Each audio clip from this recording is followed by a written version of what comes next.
दिलचस्प कहानियों में खुश आमदीद। आज की कहानी एक चोर की है जिसकी जिंदगी इस वक्त बदल गई जब उसे एक नेक बुजुर्ग की नसीहत मिली। तो आइए शुरू करते हैं हमारी आज की कहानी। चोर की तौबा। एक छोटे से गांव में एक चोर अपनी चोरियों के लिए मशहूर था। वो गांव के मुख्तलिफ घरों में नकब लगाकर कीमती सामान चुरा लिया करता था। गांव के लोग उससे खौफजदा थे और रातों को जागकर अपने घरों की हिफाजत करते। मगर चोर की चालाकियां इतनी तेज थीं कि वो हर बार कामयाब हो जाता। एक रात चोर ने एक नेक और मुअज़्ज़ज़ बुजुर्ग का घर चोरी के लिए चुना। ये बुजुर्ग अपने तक़वी और इबादत की वजह से पूरे गांव में इज्जत की निगाह से देखे जाते थे। चोर को मालूम था कि इस घर में कुछ कीमती सामान हो सकता है, क्योंकि बुजुर्ग हमेशा गरीबों की मदद करते और लोगों के साथ नेकी का सलूक करते थे। रात के सन्नाटे में जब पूरा गांव सो रहा था, चोर ने बुजुर्ग के घर पर नकब लगाई और बड़ी होशियारी से घर में दाखिल हो गया। वो आहिस्ता आहिस्ता मुख्तलिफ कमरों में गया, मगर कहीं उसे ज्यादा हुआ कीमती सामान नजर नहीं आया। आखिरकार वो इस कमरे में दाखिल हुआ जहां बुजुर्ग सो रहे थे। चोर जैसे ही बुजुर्ग के बिस्तर के करीब पहुंचा, बुजुर्ग की आंख खुल गई। हैरत की बात यह थी कि बुजुर्ग ने गुस्से या खौफ का इजहार नहीं किया, बल्कि नरमी से चोर को मुखातिब करते हुए कहा, बेटा, अगर तुम्हें कुछ चाहिए तो ले लो, मगर एक बात सुन लो जो मैं कहना चाहता हूं। चोर ने हैरत से बुजुर्ग की तरफ देखा और रक गया। वो सोच रहा था कि बुजुर्ग उसे शोर मचाकर पकड़वा देंगे, मगर बुजुर्ग की नरमी और सुकून ने उसे हैरान कर दिया। बुजुर्ग ने कहा, क्या तुम्हें चोरी करके सुकून मिलता है?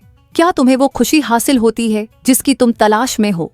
चोर ने नदामत से सिर झुका लिया और खामोश रहा। बुजुर्ग ने नरमी से बात जारी रखी, बेटा, दुनिया की ये दौलत आर्जी है, उससे तुम्हें कभी सुकून नहीं मिलेगा। अगर तुम वाकई खुशी और सुकून चाहते हो तो चोरी छोड़ दो और 5 वक्त की नमाज पढ़ना शुरू करो।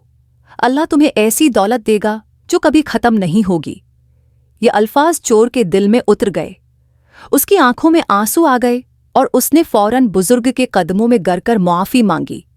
हजरत, मैं वाकई तौबा करना चाहता हूँ। आज के बाद मैं कभी चोरी नहीं करूँगा और आपकी नसीहत पर अमल करते हुए 5 वक्त की नमाज पढ़ूंगा। बुजुर्ग ने चोर की पेशानी पर हाथ रखा और दुआ दी, अल्लाह तुम्हारी तौबा कबूल करे और तुम्हें सीधे रास्ते पर चलने की तौफीक दे। ये वो लम्हा था जब चोर की जिंदगी हमेशा के लिए बदल गई। उसने चोरी छोड़ दी, मेहनत मजदूरी शुरू कर दी और 5 वक्त की नमाज का पाबंद हो गया। कुछ ही दिनों में गांव के लोग उसकी तब्दीली देखकर हैरान रह गए। जो चोर कल तक सबके लिए खौफ का बायस था, आज एक नेक और परहेजगार है, इंसान बन चुका था। चोर की ये तौबा उसके लिए जिंदगी का नया आगाज साबित हुई। इसने न सिर्फ खुद को बदला, बल्कि उसकी दास्तान ने गांव के दीगर लोगों को भी मुतासिर किया।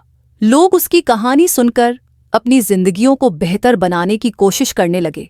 उज़रीन, ये कहानी हमें ये सबक देती है कि कोई भी इंसान चाहे कितना ही गुनाहगार क्यों ना हो, अगर वो सच्चे दिल से तौबा करे और अल्लाह की तरफ रुजू करे तो अल्लाह उसकी जिंदगी बदल सकता है।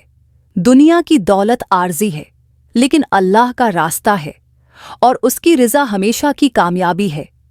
ये थी आज की कहानी। अगर आपको ये कहानी पसंद आई हो तो हमारे चैनल डी के दिलचस्प कहानियां को सब्सक्राइब करें और मज़ीद ऐसी सबक आमूज़ कहानियों के लिए हमारे साथ जुड़े रहें।